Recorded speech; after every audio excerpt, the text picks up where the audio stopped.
Shalom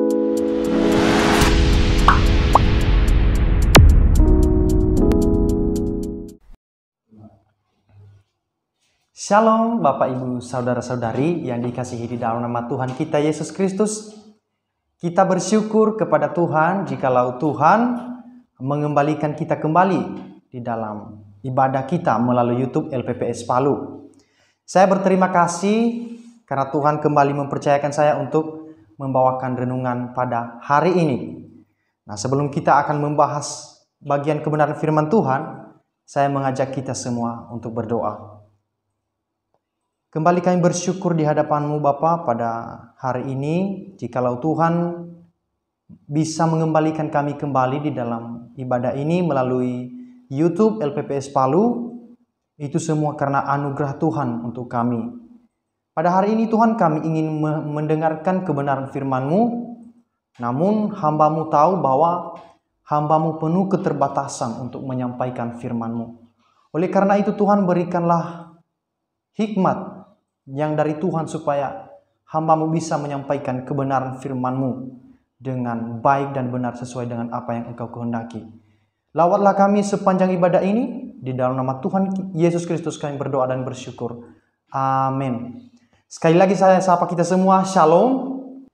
Seperti biasanya kita akan membahas kebenaran firman Tuhan, dan yang kita renungkan pada hari ini terambil dari surat Wahyu pasal 4 ayat 11. Surat Wahyu pasal 4 ayat 11.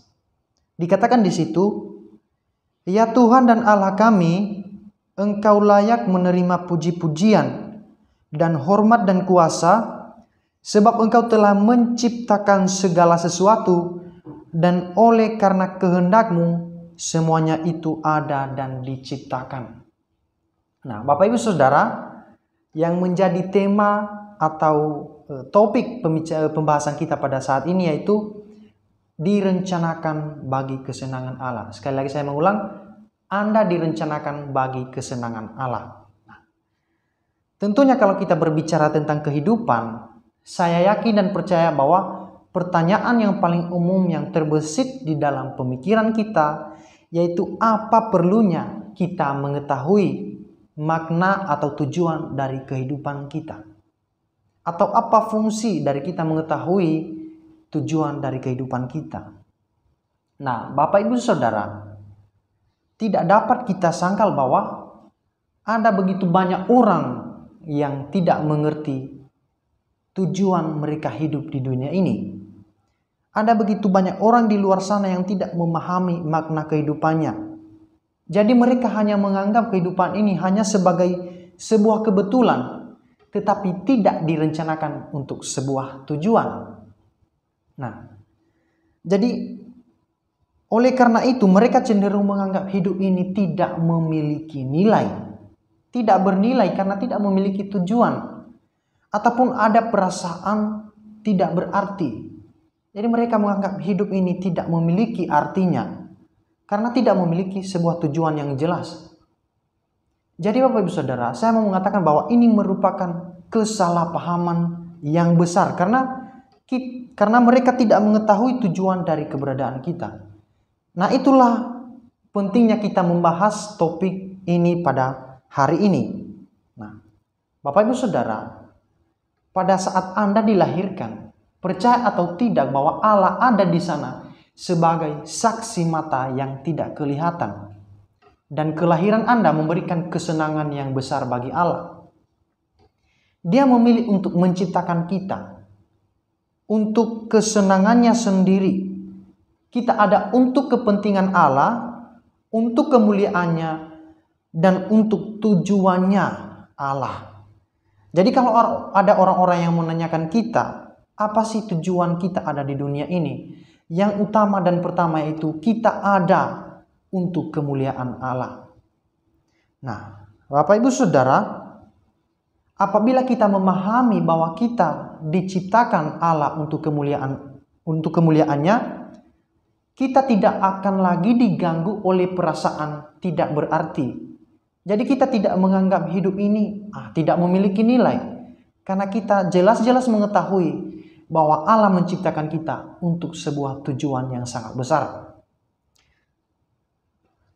Lalu Bapak Ibu Saudara, kalau kita sedemikian penting bagi Allah dan Dia menganggap kita cukup berharga di matanya, apalagi sih yang bisa kita anggap lebih penting daripada itu?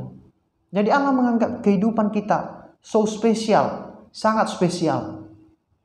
Jadi tidak ada hal yang lebih daripada itu, saudara-saudara. Kita adalah anak-anak Allah yang mendatangkan kesenangan bagi Allah lebih dari hal lain yang Allah ciptakan. Lalu ada pemberian Allah yang begitu istimewa bagi kita sebagai manusia, yaitu kita bisa menikmati kesenangan. Lalu kenapa kita bisa menikmati kesenangan? Yaitu karena Allah menciptakan kita dengan panca indera. Jadi Allah menciptakan kita menurut gambar dan rupa Allah. Jadi tentu Allah memiliki emosi-emosi yang kita miliki. Misalnya kita merasakan kasih, bersukacita, bergembira, atau juga kita sedih dan lain sebagainya. Tentu Allah juga memiliki perasaan yang sama, karena Dia menciptakan kita menurut gambar dan rupanya sendiri. Jadi Allah juga memiliki emosional. Dia merasakan berbagai hal dengan cara yang sangat mendalam. Misalnya Dia juga mengasihi, Dia juga bersukacita, bergembira, dan merasakan kepuasan. Dan kita juga melihat bahwa Allah cemburu, sedih dan marah, dan lain sebagainya. Itu adalah ekspresi-ekspresi yang dimiliki oleh Allah yang kita juga memilikinya di dalam diri kita. Jadi kita ada untuk kemuliaan Allah. Tentu kita hidup menyembah Allah. Nah, ada sebuah kata yang sebuah kalimat yang sangat memberkati saya, Bapak Ibu Saudara. Dia mengatakan begini: segala perbuatan yang mendatangkan kesenangan bagi Allah adalah tindakan penyembahan. Sekali lagi saya mengulang kalimat ini, segala tindakan yang mendatangkan kesenangan bagi Allah merupakan tindakan penyembahan. Jadi mendatangkan kesenangan bagi Allah disebut penyembahan. Mungkin selama ini Bapak Ibu Saudara, kita menganggap penyembahan hanya sekedar bermain musik, bernyanyi dan lain sebagainya. Atau kita juga menganggap penyembahan misalnya melakukan mukjizat penyembuhan. Atau juga pengalaman ekstatis lainnya. Tetapi penyembahan memang meliputi unsur-unsur ini semua. Tetapi Bapak Ibu Saudara, penyembahan jauh lebih dari sekedar ekspresi-ekspresi ini, bernyanyi dan lain sebagainya. Penyembahan melebihi ekspresi-ekspresi ini. Penyembahan yang sesungguhnya adalah gaya hidup, lifestyle. Itu adalah penyembahan yang sesungguhnya. Terus juga Bapak Ibu Saudara, sering sekali penyembahan diidentikan dengan musik. Sering sekali diidentikan dengan musik. Pernah ada orang yang bersaksi, dia mengatakan begini: kalau di gereja kami terlebih dahulu melakukan penyembahan, barulah pengajaran. Lalu saya mendapat banyak hal dari hal ini Bapak Ibu Saudara. Kenapa? Karena saya melihat kesalahpahaman yang terjadi.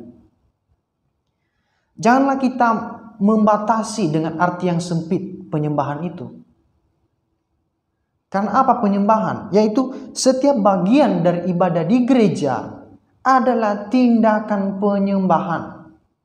Jadi baik itu pengajaran, doa, saat teduh membaca Alkitab, bernyanyi, mendengarkan khotbah dan lain sebagainya, itu semua adalah tindakan penyembahan.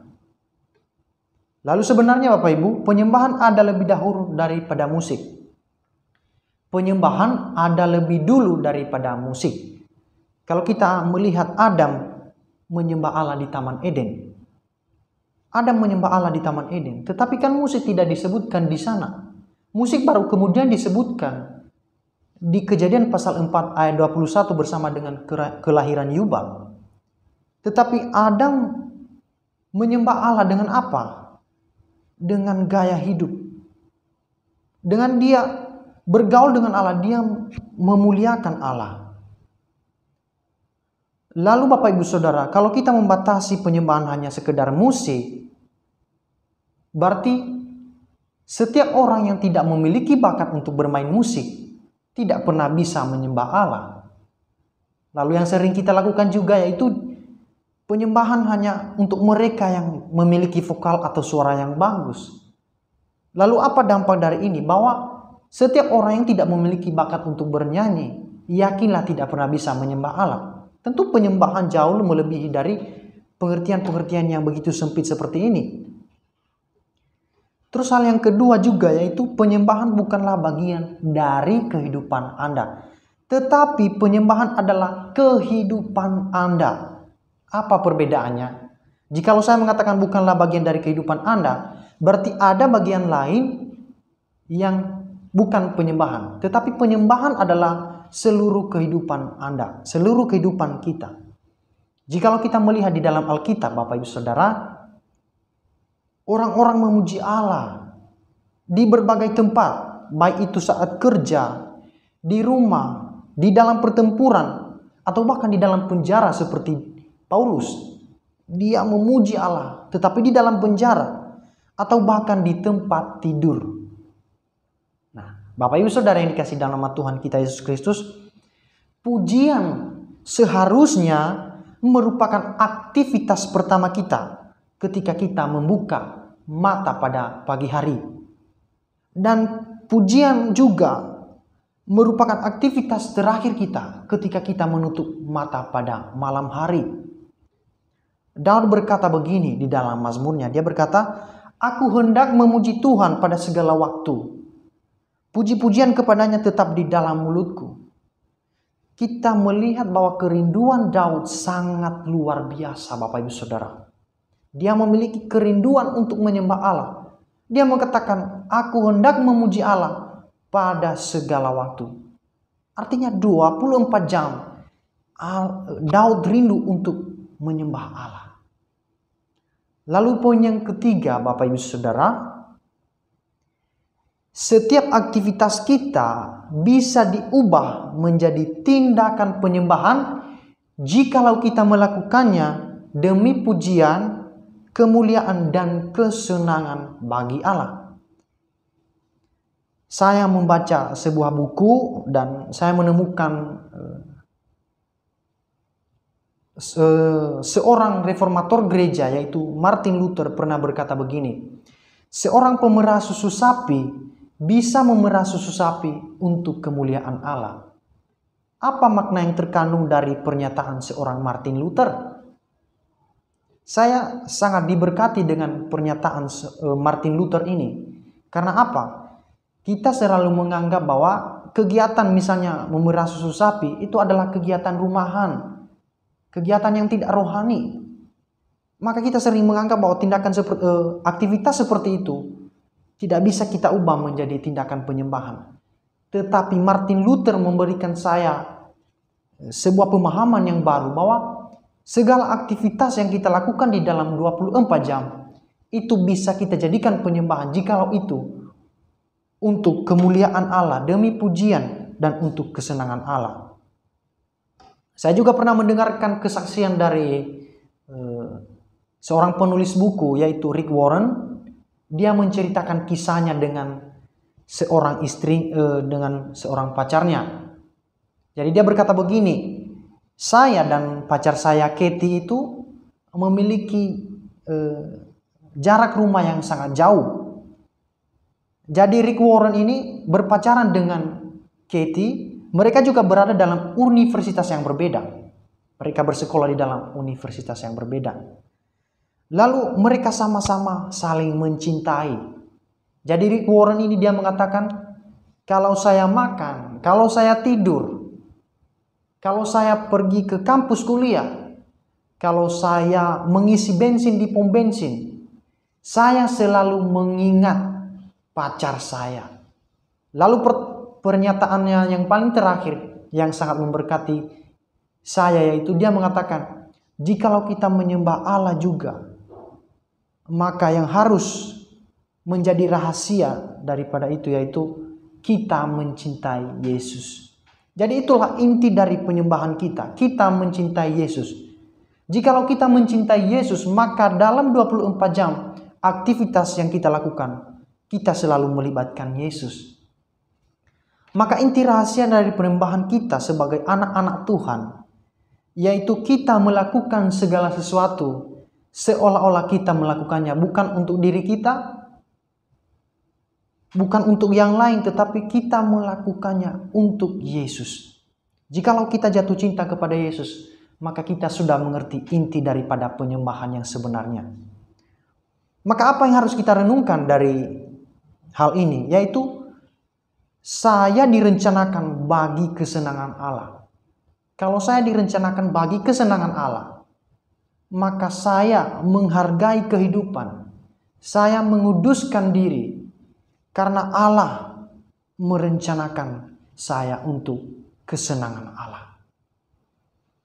Yang menjadi pertanyaan yang perlu kita pikirkan, Bapak Ibu Saudara, yaitu tugas umum apakah yang sudah saya bisa mulai atau kerjakan seolah-olah saya melakukannya atau mengerjakannya bagi Yesus. Jadi kembali lagi bahwa kalau kita mengetahui tujuan dari kehidupan kita, kita mengetahui dasar kenapa kita hidup di dunia ini, maka saya percaya bahwa kita adalah anak-anak Tuhan yang bisa memberikan kesenangan bagi Allah kita. Terpujilah Tuhan. Sampai di sini perenungan firman Tuhan pada hari ini. Mari kita sama-sama berdoa. Terima kasih Bapa, kami telah mendengarkan kebenaran firman-Mu.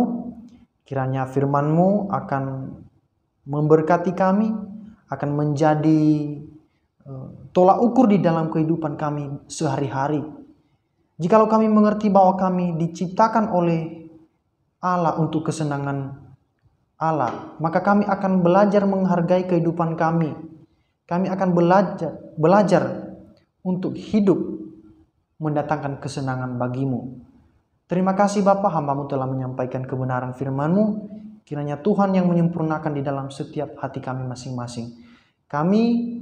Setiap kami yang mendengarkan, berilah kami kekuatan dalam mendengarkan sehingga kami bisa menangkap pesan Tuhan lewat pengajaran pada hari ini. Terima kasih Tuhan, kami menyerahkan diri kami ke dalam tangan-Mu. Di dalam nama Tuhan Yesus kami berdoa. Amin.